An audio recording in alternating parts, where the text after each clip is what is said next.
Nah, di sini pentingnya saling minta maaf karena dalam kebaikan kita pasti ada kesalahan. Ketika karir kita baik di pemerintahan maupun di kampus, pasti dengan sendirinya ada yang agak tersingkirkan. Meskipun itu sudah hukum alam, tapi apapun itu kita harus minta maaf. Makanya banyak, saya sering cerita berkali-kali, dulu itu ada dua nabi yang seangkatan. Itu luar biasa debat ilmiahnya, tapi debat baik. Mulai dulu ya ada polemik itu yang mulai dulu ya ada. Yang Nabi Yahya itu suka berkawan orang-orang soleh. Kalau ditanya, kenapa kamu berkawan orang-orang soleh? Ya enak lah, karena berkawan orang soleh. Yang Nabi Isa sering berkawan orang-orang yang gak jelas. Ditanya, kenapa anda suka berkawan orang-orang yang gak jelas?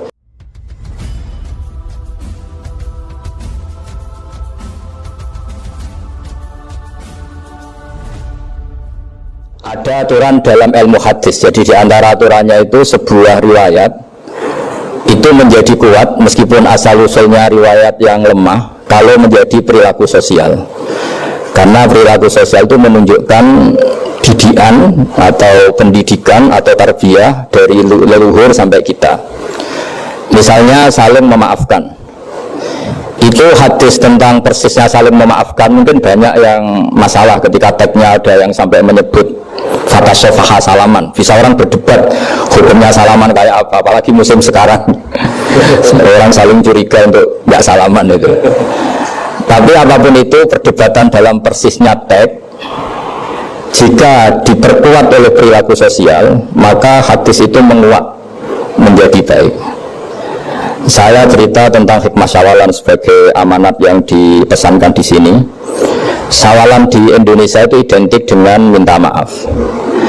Ya, jadi kalau id itu dari kosakata audun maknanya kembali. Setelah kita puasa 1 bulan, kita insya Allah ber-KTP surga lagi. Jadi kita tahu dulu Nabi Adam itu di surga, beberapa anaknya juga lahir di surga, sehingga KTP kita ini sebetulnya KTP surga, alamat tetap kita itu surga. Karena kita di dunia agak kacau, itu agak cara Jawa agak bedigasan, itu agak kacau, terus status itu agak hilang gitu. Semoga agak hilang betul.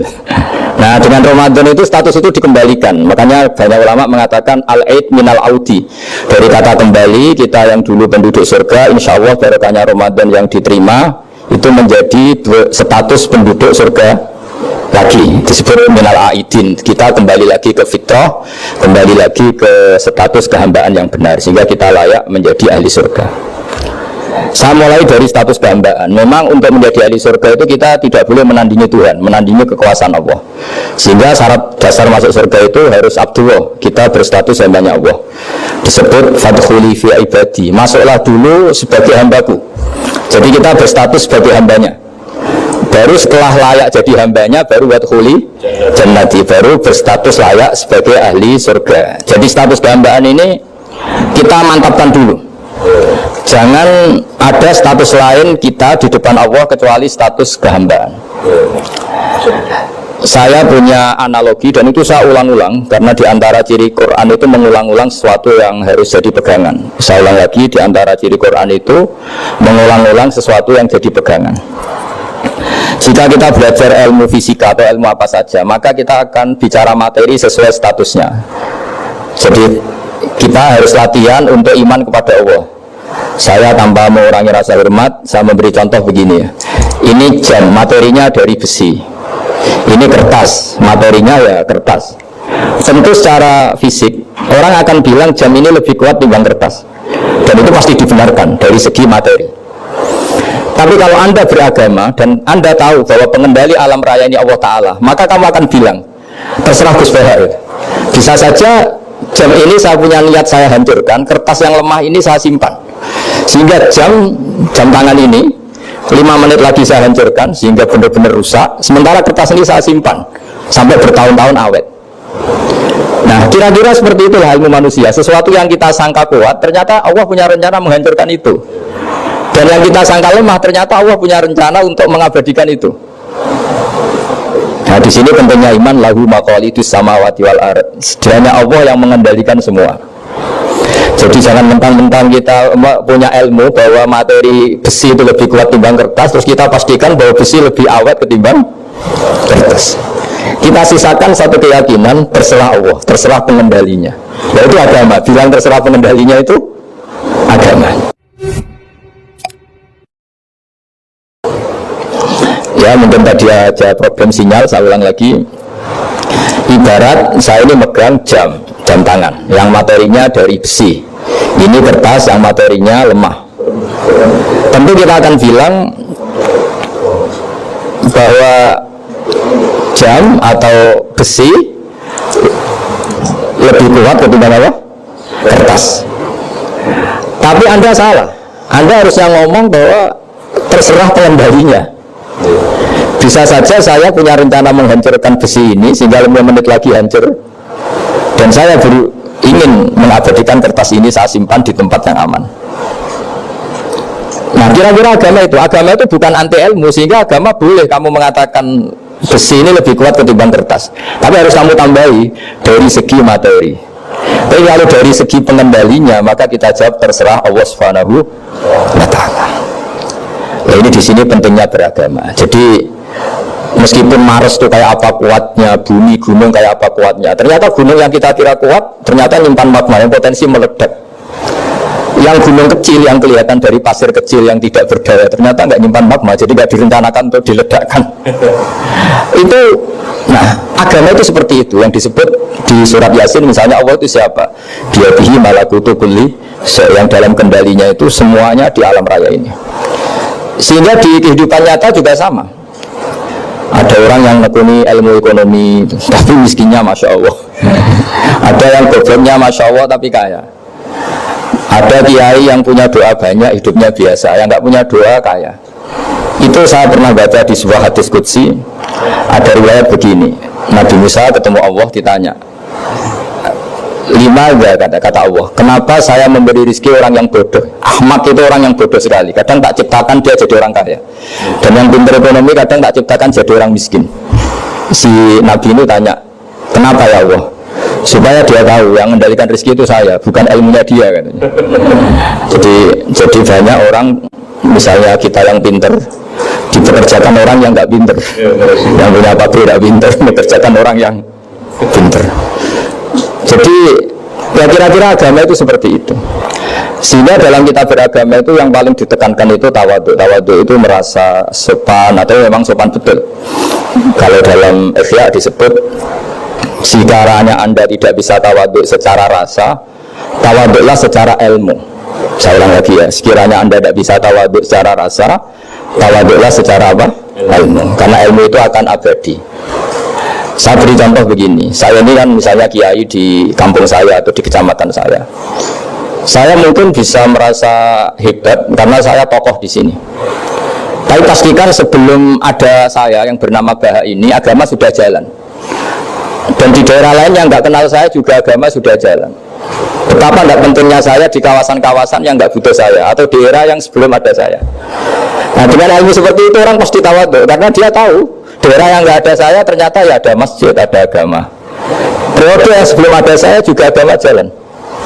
Sehingga kita tidak kumau luhur, wah kalau nggak ada saya agama nggak jalan. Zaman Wali Songo nggak ada saya agama ya jalan. Ekonomi juga gitu. Kalau Anda pakar ekonomi yang mensejahterakan rakyat, cara tawadhu itu kalau nggak bisa dengan rasa, dengan ilmu. Sebelum ada kamu banyak orang kaya, banyak orang yang nggak kenal kamu juga kaya. Banyak periode yang saat itu udah ada Anda juga kaya. Jadi Anda ini tidak siapa-siapa. Makanya saya pernah didatangin seorang profesor, ini kisah nyata. Sebetulnya saya dengan bapak saya itu pinter mana. Bapak saya itu tidak tamat SD, tapi saya bisa profesor. Saya ini profesor, anak saya naik kelas saja sudah senang lah bukan ini. Artinya ini orang bodoh bisa menciptakan orang pinter, yang orang pinter kesulitan menciptakan orang pinter lagi. Nah, kalau kita tidak bisa tawadhu secara rasa, tawadhulah secara ilmu. Ikhlas juga gitu, saya sering mengajarkan ikhlas di beberapa kesempatan ngaji. Kalau Anda tidak bisa ikhlas secara rasa, ikhlaslah secara ilmu, pasti bisa, bukan mungkin bisa, pasti bisa. Secara ilmu, makanya di Quran disebut fa'lam annahu la ilaha illallah. Ilmu, fa'lam itu dari kata ilmu. Saya beri contoh, saya mulai kecil sampai sekarang saya sekitar umur 50 tahun. Mulai kecil sampai sekarang, itu dia bilang kalau kertas ini putih. Itu ada yang gaji, ada yang bayar, tapi saya selalu bilang kertas ini putih. Yang hitam ya saya katakan hitam, yang merah saya katakan merah. Kenapa? Karena itu fakta. Saya ulang lagi, karena itu fakta. Sehingga saya untuk mengatakan putih tidak perlu ada yang bayar. Sehingga ketika kita latihan sholat, latihan ibadah dan mengakui Allah itu sebagai Tuhan kita akan malu. Ya, faktanya Allah itu kan Tuhan. Mau mengatakan fakta kok minta upah, ini gimana? Kita mengatakan Allah Tuhan itu sama dengan mengatakan kertas ini putih. Sama-sama itu fakta. Sama seperti saya mengatakan Pak Jokowi itu presiden kami. Itu kan fakta. Masa nunggu kalau dikasih BLT ada katakan presiden, kalau enggak ya enggak. Itu kan ribet jadi. Tamanya misalnya rektor UGM, buat saya enggak digaji di sana atau enggak kerja di sana, bilang kalau beliau itu rektor. Pak Ganjar gubernur Jawa Tengah.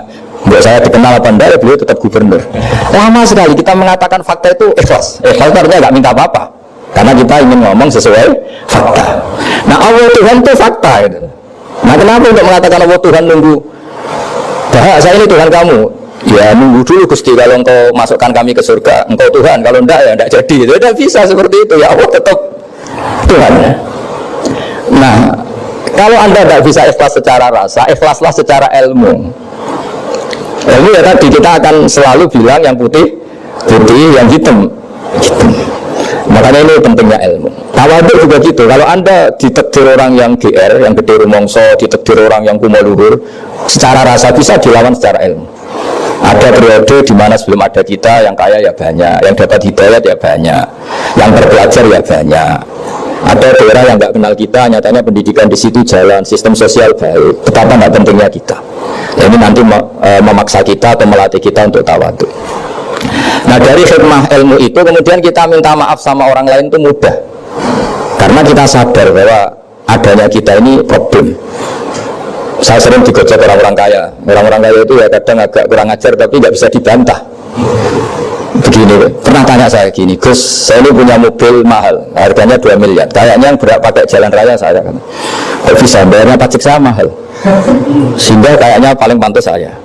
Yang naik ontel itu kan nggak bayar pajak. Harusnya nggak boleh pakai jalan gitu sih. Terus saya bilang, mbak-mbaknya yang naik ontel itu pejuang, bapak kamu enggak gitu.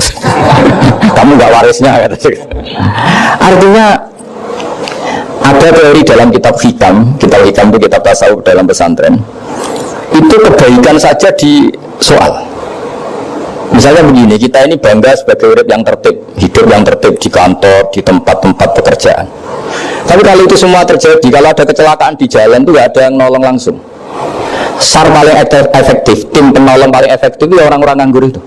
Orang-orang yang di jalan-jalan di perapatan itu kalau ada kecelakaan langsung nolong. Itu nanti ambulan itu yang kedua, ketiga. Yang nolong pertama ya orang-orang yang nganggur-nganggur di jalan itu. Ada orang tersesat nolong. Maka ketika seorang sahabat tanya, ya Rasulullah, kalau engkau melarang kita jagongan di jalan itu kita tidak bisa. Jadi kata Nabi, ya silahkan saja, tapi adu hak kotorik, hak kamu di jalan itu datangkan. Apa itu? Ya kamu bisa amar ma'ruf nahi mungkar. Coba kalau di terminal di tempat publik banyak orang yang soleh, itu nanti copet ya sungkan, yang mau jambret ya sungkan, karena yang di situ orang-orang soleh. Nanti yang nggak soleh juga sungkan, karena yang di situ banyak yang soleh. Jadi kenyamanan orang pergi jauh di tempat-tempat sepi itu ya baru tanya orang-orang nganggur terus ngaji, wah mengkono masih ramai ya, ada orang yang di perapatan di pertigaan. Bayangkan kalau ini orang-orang soleh pasti itu nyaman, karena wilayah publik dihuni orang-orang yang soleh. Tapi orang pasti bilang itu nggak tertib. Kita ininya hidup ya tertib di kantor atau yang suka di masjid. Tapi kalau itu terjadi, itu nggak ada tim SAR gratis yang setiap saat kalau ada orang kecelakaan nolong. Makanya dalam makalah hikam itu paling masyhur diantaranya itu, manusia itu siapa? Manusia itu mangkanat mahasinuhu masawiyah, fakih falatakun masawihi masawiyah. Manusia itu orang yang saat baik saja ada salahnya, apalagi pas salah. Jadi kalau kamu punya toko lagi laris, dan saat laris itu Anda ngerumat keluarga Anda melakukan kebaikan pada keluarga Anda, pasti ada toko lain yang termahjubkan, yang tersingkirkan. Makanya saya pernah diskusi sama kiai besar, guyonan sama saya. Kita kalau kiai besar sebaiknya kalau diundang di musala kecil datang apa enggak? Kata dia yang satu, jangan datang Gus, itu jatahnya kiai kecil. Terus kata yang satu, datang Gus sebagai bukti tawaduk bahwa kita kiai besar pun mau diundang yang kecil. Akhirnya kita ini ya kadang datang kadang enggak, karena kadang kita enggak datang supaya jatah rezeki kiai kecil enggak terambil. Kadang yang mau datang supaya dikira tawaduk. Makanya kalau seorang profesor sering berubah di bawah itu ya kasihan, yang S1, SPDI itu kan nanti nggak jadi bintang kalau profesornya sering turun. Kalah terus gitu. Jadi kadang-kadang itu orang itu harus berpikir secara ilmu, jangan rasa terus. Jadi itu ilmu. Jadi semua yang kebaikan yang kita lakukan itu secara ilmiah bisa diperdebatkan. Ada orang yang ngomong serius supaya bangsa ini maju. Tapi bapak saya itu pesan saya, kamu kalau niat itu jangan sering ngomong serius kan. Masyarakat sudah capek mikir utang, mikir keluarga. Dan itu soal kiai tidak ngomong serius lagi nanti capek kan. Sehingga kiai dulu itu kalau ketemu orang ya guyon terus. Karena tahu masyarakat sudah capek, sudah banyak yang takut tanggal kredit itu. Sudah takut tanggal kredit, takut problem soal kiai diancam neraka lagi, itu kan ketakutan berkali-kali. Jadi makanya ini kan kebaikan itu dievaluasi karena kita tidak nabi, tidak wali. Jadi kalau kata hikam itu apa yang anda kira baik itu ada masalah, apalagi sedang masalah. Saya sering cerita ada orang suami istri harmonis sekali. Itu tanyakan ibunya, pasti mulai gak peduli dengan ibunya karena terlalu harmonis dengan istri. Itu pasti bukan mungkin lagi. Jadi jangan tanya istrinya, tanya ibunya. Oh, mereka lupa saya. Nalor itu sama istrinya. Tanyakan temannya, wah itu nikah lupa temennya. Tapi yang baik sama teman, tanyakan istrinya, jatah belanja untuk ngopi.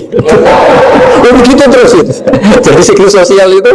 Nah, di sini pentingnya saling minta maaf karena dalam kebaikan kita pasti ada kesalahan. Ketika karir kita baik di pemerintahan maupun di kampus, pasti dengan sendirinya ada yang agak tersingkirkan.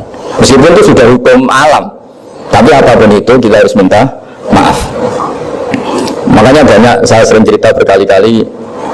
Dulu itu ada dua nabi yang seangkatan, itu luar biasa debat ilmiahnya, tapi debat baik. Mulai dulu ada polemik itu yang mulai dulu ya ada. Yang Nabi Yahya itu suka berkawan orang-orang soleh. Kalau ditanya kenapa kamu berkawan orang-orang soleh, ya enak lah karena berkawan orang soleh. Yang Nabi Isa sering berkawan orang-orang yang nggak jelas. Ditanya kenapa anda suka berkawan orang-orang yang nggak jelas, innama ana tabibun udawil mardo. Nabi dan kiai itu ibarat dokter, ya tentu menyembuhkan yang sakit. Kalau anda seorang dokter pasti meneliti daerah-daerah pandemi, masa meneliti daerah sehat. Nah, jadi dulu bapak wasiat ke saya gitu, gue lah jadi kiai kayak bengkel, jadi kiai itu kayak bengkel. Kalau nggak siap dadanya orang nggak jelas ya jangan jadi kiai kan. Itu ya, tapi kan masalahnya kita sendiri solehnya pas-pasan, takut terkontaminasi. Jadi yang jelek bukan jadi baik, kita yang baik jadi jelek. Nah itu kan mulai dulu ya polemik sejauh mana kita punya kekuatan untuk tidak terpengaruh yang negatif. Yang negatif terpengaruh kita menjadi positif.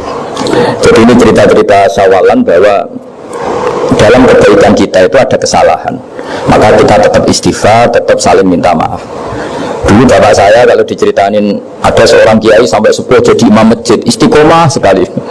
Dulu bapak saya itu guyu, ya istiqomah, tapi orang dia terus saya sudah jadi kader. Jadi calon-calon kiai ini sudah putus asa karena nggak pernah punya kesempatan jadi imam. Jadi di balik istiqomah itu ya ada memahjubkan orang lain. Makanya alhamdulillah di Indonesia itu ada pegawai pensiun, kalau enggak habis itu. Karena yang anyar-anyar itu mesti ini kurang pengalaman, ini kurang senior. Baru ada pensiun kan gantian. Tapi masalahnya di dunia kiai itu udah ada pensiun. Tambah sepuh tambah mantap, tambah sepuh tambah mantap. Nah itu sebaiknya ya mulai mundur-mundur sedikit dari imam masjid itu. Ya nyari-nyari yang lain lah supaya ada kaderisasi, ada.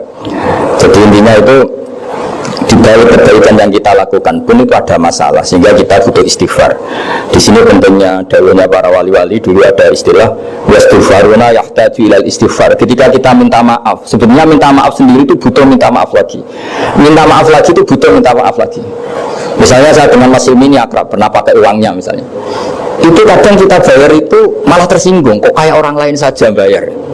Minta maaf juga gitu. Kalau kamu punya teman akrab terus minta maaf resmi itu tersinggung. Oh wong liya itu sepuro. Jadi kadang di sepuro itu malah masalah.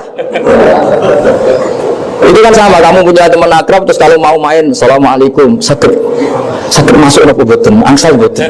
Kalau enggak main, itu mesti teman kamu tersinggung. Kok kayak orang lain saja. Artinya ketika Anda merasa benar karena protokoler ketika masuk ke teman, ternyata itu salah. Teman kamu maunya enggak protokoler karena sudah akrab. Tapi ketika kita merasa akrab, ternyata sulon dianggap problem, kita tidak pernah tahu. Ya di sini kata ulama-ulama, minta ampun itu kebutuhan manusia, karena dalam kebaikan kita pasti ada kesalahan. Makanya disebut wastighfaruna yahtaju ilal istighfar. Kita selalu diajari Rabbana dzalamna anfusana, ya Allah kita ini selalu mendolimi diri kita sendiri. Jadi saat kita baik pun ada unsur kesalahan. Jadi tadi Kalau Anda jadi orang, pasti ada yang termakjubkan. Kalau Anda kiai besar atau profesor atau pejabat, turun ke bawah. Ya kalau gubernur turun terus ya bupati gak jadi bintang. Kalau saya kiai besar, saya turun terus ya kiai kampung itu ya kasihan. Misal pernah bintang Marakipan tidak datang itu kiai kecil bilang, matur nuwun Gus gak teko atau iwake gak untuk saya katanya. Lalu barunya saya ada itu lucu ya, matur nuwun betul. Matur nuwun Gus jenengan gak dugi jadi. Akhirnya jatah besarnya untuk saya. Nah, tapi yang punya rumah komplain. Gus tak udah ngeratau teko PP kunci lah. Nah, ini saya harus mendahulukan versi Sohibul Bait yang punya rumah apa versi Kiai yang termakjubkan. Artinya pilihan apapun saya harus istighfar karena ada saja unsur salahnya. Ya makanya ini kan, makanya ya saya minta UGM juga saya sering undang saya terus nanti dikira karena kampus besar Gus mau juga viru lagi. Kalau 1-2 kali mungkin boleh, kalau keseringan ya nggak boleh, nanti itu dikira saya maunya ada sama kampus besar, padahal saya sama RT ya sering datang juga. Nah ini yang terakhir saya bacakan teks otoritatif sebagaimana janji saya. Kata Rasulullah SAW di sebuah hadis, ini terakhir nanti supaya nggak lama-lama saya juga punya wadifah. Ada orang itu punya hutang itu ya hutang, memang hutang. Sehingga cerita orang itu tidak bisa bayar sampai akhirat. Dan aturannya Allah, orang yang punya hutang tidak bisa bayar ini harus diaudit, harus diselesaikan di akhirat. Kalau tidak bisa diselesaikan di dunia, diselesaikan di akhirat. Walhasil akhirnya di akhirat itu ditagih dan tidak mampu bayar. Karena di akhirat sudah tidak ada kredit, tidak ada ATM, tidak ada apa saja. Terus kata Allah, solusinya kebaikan kamu dikasihkan yang ngutangi. Ternyata kebaikan dia tidak cukup juga. Bayarnya apa? Kejelekan yang ngutangin dikasihkan yang utang. Kayak apa celakanya? Kebetulan yang ngutangi salahnya banyak, ini kan repot. Tapi Allah itu tidak suka kalau ada orang mukmin yang satu saudara kemudian masuk neraka karena saudaranya ini. Kata Allah, jika ini masuk neraka berarti disebabkan komplain atau ketidakikhlasan temannya yang mukmin. Masa orang mukmin menyebabkan mukmin yang lain masuk neraka? Allah tidak ingin. Makanya di antara nikmatnya beragama itu ukhuwah, persaudaraan. Baik persaudaraan atas nama iman atau atas nama kebangsaan atau atas nama kemanusiaan. Akhirnya si yang ngutangi ini tadi, jangan dibahasakan kreditur, nanti kita kayak bank yang ngutangin lah nanti. Ya bahasa agamanya yang ngutangin, karena tidak semua orang ngutangnya sama bank. Sama Allah ditunjukkan satu surga yang luar biasa. Nanti tak baca teks Arabnya ya, supaya dapat berkahnya bahasa Arab. Terus saking mewahnya surga itu, si yang ngutangin tanya, ya Allah itu untuk nabi siapa? Karena semua itu pasti untuk kelas nabi. Atau untuk wali siapa? Katanya, terus kata Allah, sabda Allah, untuk siapapun yang mampu membeli. Lalu siapa yang bisa membeli surga semewah itu? Kamu bisa. Terus dengan apa ya Allah? Kamu mengampuni teman kamu itu, kamu bebaskan dari hutangnya, nanti tak kasih surga itu. Terus akhirnya kalau Allah, kata orang itu, ya Allah saya bebaskan. Ya sudah, kamu berdua masuk surga. Karena Allah tidak ingin ada kasus aneh. Dua orang mukmin ini kan bersaudara. Masa bersaudara kemudian yang satu menjadi penyebab masuknya neraka karena ini tidak mau memaafkan. Artinya kalau kita sawalan itu harus benar-benar mau memaafkan, karena kalau tidak Anda menjadi penyebab teman kamu masuk neraka. Jadi kita jangan jadi orang mukmin yang menjadi problem bagi saudara kita. Jadi makanya saya itu berharap ada wali utang saya tidak bisa bayar, karena ini masih dibela-belain Allah ini. Karena Allah tidak ikhlas kalau ada walinya masuk neraka. Jadi kalau ada wali utang kamu, itu utangin saja, doain nggak bisa nyaur, no? Nggak bisa bayar. Nanti ini akan dibela-belain Allah di akhirat. Karena wali ini nggak pantas masuk neraka.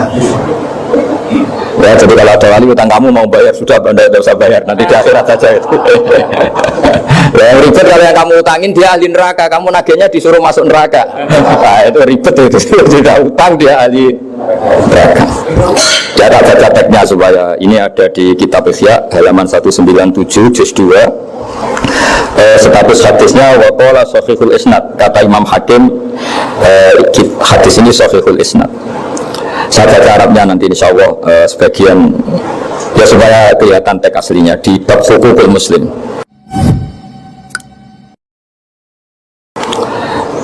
Kana Rasulullah sallallahu alaihi wasallam jalisun isdhika hatta badat sanayahu. Nabi ketika santai-santai duduk tahu-tahu tertawa sampai gigi depannya itu kelihatan. Jadi tertawa sangat sampai gigi depannya kelihatan. Yang notabene beliau sering hanya senyum, kali ini tertawa betul sampai gigi depannya kelihatan.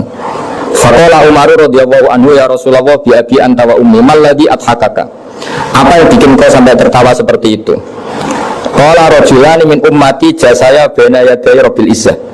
Dua lelaki dari umatku sama-sama sungkeman menuntut keadilan di depan Allah. Jasaya itu sungkem, duduk bersimpuh itu kalau dalam bahasa Arab itu namanya jasiyah. Faqala ahaduhuma ya rabbi khudli madlamati min hadza. Faqala wa rudda ala akhika madlamata. Qala ya rabbi lam yabqali min hasanati syai'un. Faqala wa ta'ala li talib kaifa tasna'u bi akhika wa lam yabqala min hasanati syai'un. Faqala ya rabbi falyahmil anni min auzari. Kalau kebaikannya dia tidak cukup, ya salah saya supaya dilimpahkan ke dia. Terus summa fadat aina Rasulullah sallallahu alaihi wasallam bil buka. Nabi di tengah-tengah cerita itu nangis. Senangis-nangis karena habis senang lalu nangis karena ini kan kebaikannya sudah dikasihkan habis, tidak cukup. Akhirnya kejelekan yang utangin ini diberikan. Makanya kalau kamu ingin masuk surga, utangi orang-orang soleh sebanyak-banyaknya. Dan doain nggak bisa apa? Nah, tapi tak jamin orang soleh itu nggak suka utang, karena hidupnya sederhana. Kayaknya saya tidak akan utang masih ini, karena orang soleh itu hidupnya sederhana, pasti tidak butuh. Kalaupun utang paling ya untuk makan, kan gampang nyaur-nyaur. Terus kata Rasulullah, faqala inna dzalika yaumun 'azimun yauma yahtadun nasu fihi ila yuhmala anhum min auzarihim. Terus fa yaqulu Allah ta'ala lil mutadzallim irfa' basarak. Coba kamu lihat yang di sana itu ada apa? Fanzur fil jinan, coba surga itu kamu lihat. Faqala ya rabbi ara madaina min fiddatin wa qusuran min dhahabin mutallalatan bil lu'lu'. Saya melihat surga yang begitu mewah, semuanya bertatahkan intan, semuanya materinya dari emas, bertatahkan intan. Lalu li ayyi nabiyyin hadza? Itu untuk nabi siapa? Terus awli ayyi siddiqin awli ayyi syahidin. Terus kalau Allah hadza liman a'tas saman. Itu untuk siapa saja yang mampu beli. Kalau ya Rabbi wa ma yamliku dzalik, siapa mampu beli surga semewah itu? Terus kata Allah anta tamliku, kamu bisa. Qal bima ya Rabbi, dengan apa? Qal bi afwika an akhika. Cukup kamu memaafkan saudara. Jadi kalau maafkan tidak pakai uang itu kurang seru. Yang seru itu punya teman utang 1 juta dimaafkan. Jadi maafkan paling seru itu maafkan apa? Utang. Kalau maafkan sama-sama salah miso apa itu enteng itu. Jadi yang seru itu teman punya utang 1 juta kamu itu seru. Dan nanti aja di akhirat itu nanti sudah ada akhirat. Dan nanti notanya di bawah kalau kita ya. Di Afrika alakhika, jadi surga semewah itu maharnya atau harganya cukup memaafkan saudara kamu. Terus kalau ya Rabbi qad afautu anhu, sudah sekarang saya maafkan. Fayaqulu wa ta'ala khud bi yadi akhika fa'adkhilhul jannah. Ya sudah sekarang kamu berdua sama-sama masuk surga. Karena ini orang soleh, enggak pantas masuk neraka. Yang punya utang ini enggak pantas masuk neraka. Ini yang ribut kalau yang utang ya ahli neraka, yang utangnya ahli neraka. Ngapain debat utang? Kamu sudah ahli neraka. Hanya tanpa kasus utang pun sudah jatah. Nah, ini ribut kalau ketemu orang-orang yang jatahnya ada di surga. Cuma Allah sallallahu alaihi wasallam, ittaqullaha wa aslihu dzata bainikum fa innallaha ta'ala yuslihu bainal mu'minin yaumal qiyamah. Jadi di antara proyek besar Allah itu menjadikan orang mukmin itu bersaudara dan saling memaafkan. Itu sampai akhirat proyek itu masih dilakukan Allah. Maka ketika di dunia kayak sawalan ini usahakan saling memaafkan, karena keinginan Allah sampai akhirat pun seorang mukmin itu saling memaafkan. Jadi ini sebagai penghormatan saya pada teman-teman alumni UGM, juga semua muhibbin, semua yang memanfaatkan ngaji ini, bahwa kita harus berjiwa besar untuk saling memaafkan. Ya, saya kira demikian dan mohon maaf. Assalamualaikum warahmatullahi wabarakatuh. Bismillahirrahmanirrahim. Ahmaduka ya ghafur ya syakur wa salli wa sallim wa barik ala sayyidina Muhammad wa ala sahbihi wa sallam asma'in. Allahumma ya wa'ij'alna mutawadina fika mutahabina fika mutabadilina fika wa'ij'alna ya Allah mimma yakhtumu dinaka qawim. Allahumma inna la dhikrika wa syukrika wa husni ibadatik wa'ij'alna ya Allah aminin mutmainin alladhina la khawfun alaihim wa lahum yahzanun. Ighfir lana dhunubana wa li ikhwanina ya Allah liman ajra hadzal khaira fi hadhihi sa'ah wa li abaina ummatina masyayikh shaykhina wa dzil huquqi alaina ya Allah ya Allah ya Allah ya Allah ighfir lana wa lahum ya Allah ya Allah Allahumma yassir wa la tu'assir wa yassir wa la tu'assir wa yassir wa la tu'assir Allahumma rizqna al-yusra wa jannibna al-usra ya Allah waj'al baldatana ya hadhihi baldatan aminatan rakhiyah ya Allah ya Allah mu'afah min kulli bala'id dunya ya Allah akhirah Rabbana atina fid dunya hasanah fil akhirati hasanah wa qina adzabannar wa sallallahu ala sayyidina Muhammad wa ala sahbihi wa barakatuh subhana rabbika rabbil izzati amma yasifun salamun alal mursalin alhamdulillahi rabbil alamin.